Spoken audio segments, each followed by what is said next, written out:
The Premier League is changing 6 rules for the 2026-27 season, and one of them could completely change how teams protect a lead. Time wasting, fake injuries, slow restarts, goalkeeper treatment, VAR, and even the wrestling inside the penalty box are all being targeted. But the craziest part isn't what the Premier League is changing, it's what can happen to your team if you try to beat these new rules. And as we go through all 6 changes, you'll see why something as simple as taking too long over a throw-in could suddenly turn into a nightmare. Let's start with the first change. Imagine your team is under pressure late in a match. The opposition is attacking.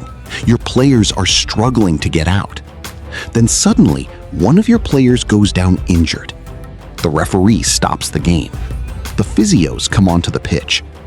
And for a few moments, your team gets something incredibly valuable: time to breathe.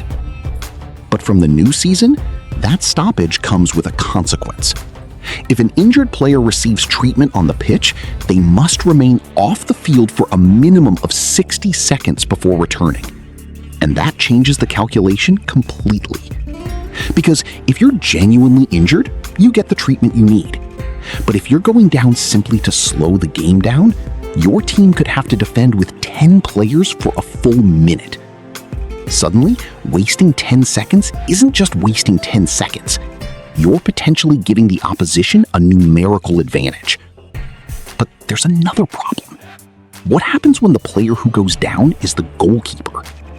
That's where the new rules get even more interesting. We've all seen this situation. A team is under serious pressure.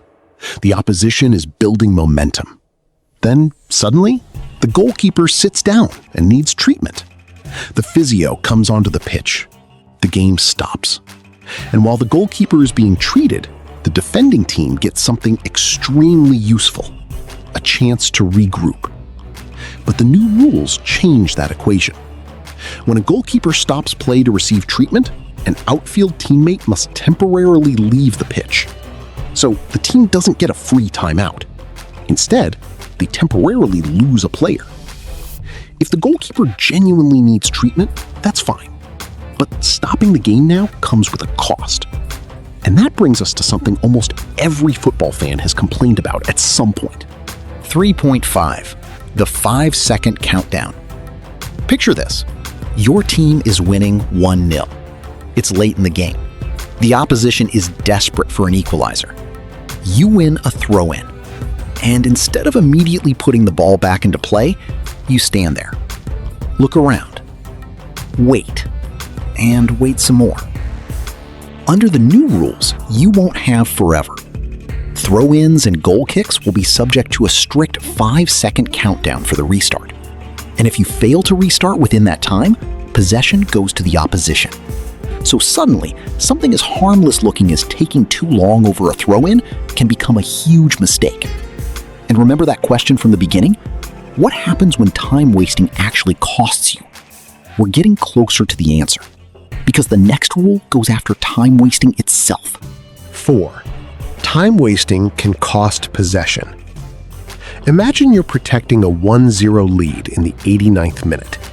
You receive the ball near the corner flag. There's no reason to attack. You just want the clock to keep moving. So you shield the ball. You slow everything down. You try to make the final minutes disappear. Previously, this could result in a warning or perhaps a yellow card. But under the new approach, deliberate time wasting can result in possession being awarded to the opposition. And that completely changes the risk. You're not simply risking a booking. You could actually hand the ball straight back to the team that's trying to score against you. Think about that. You're winning the game. You try to kill the final few seconds. And your punishment could be giving your opponent exactly what they need to equalize. So the message is simple. Waste time, and you could lose the ball. But the Premier League isn't only changing how players manage the clock. It's also changing how some of the biggest refereeing decisions can be handled. 5. VAR and the second yellow card early in the game. You carry that booking for the next 70 or 80 minutes. Then, late in the match, you make another challenge. The referee believes it's another bookable offense. Second yellow, red card. You're off. But what happens if that second yellow was actually the wrong decision? That's where the new VAR clarification comes in. VAR can intervene to prevent an incorrect second yellow card from resulting in a sending off. But there's an important limitation. VAR cannot simply award a second yellow card itself. The intervention is defensive. It's there to protect a player from an incorrect sending off, rather than turning VAR into a system that reviews every little foul committed by a player who's already been booked. And then we reach the final change, one that could have a very noticeable effect every single time a corner is taken. 6.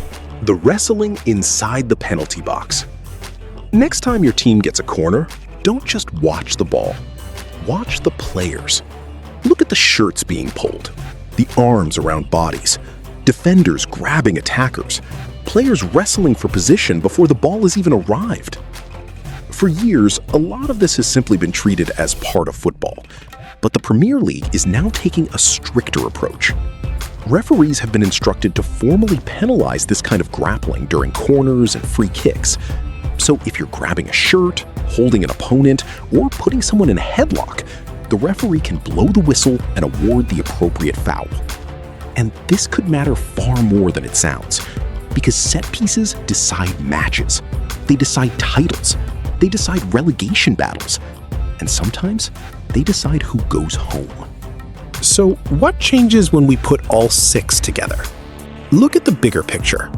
The 60-second injury rule makes tactical stoppages more expensive. Goalkeeper treatment can temporarily leave a team with 10 players. The 5-second countdown makes slow restarts dangerous. Deliberate time wasting can cost you possession. VAR gets a limited ability to protect players from an incorrect second yellow. And the wrestling inside the penalty box is finally being targeted more aggressively. All 6 changes are built around one idea: make the game harder to manipulate. And that's why the craziest part of these rules isn't necessarily the rules themselves, it's the consequences. Because the next time your team is desperately defending a 1-goal lead, going down injured might leave you a player short. Taking too long over a throw-in could hand the opposition possession. Delaying a restart could create a dangerous set piece. And trying to kill the clock near the corner flag could actually give the ball back to the team chasing you. The Premier League isn't simply changing the rules. It's changing the cost of breaking them. And we'll find out just how much that changes Premier League football when the new season begins in August. Will these changes finally make the game faster and fairer? Or have referees just been given 6 new reasons to start arguments every weekend? What do you think? Let me know in the comments. And if you want football explained through the rules, tactics, stories, and moments that change the game, subscribe to Formation Lab. Because every great match has a story, and every story changes the game.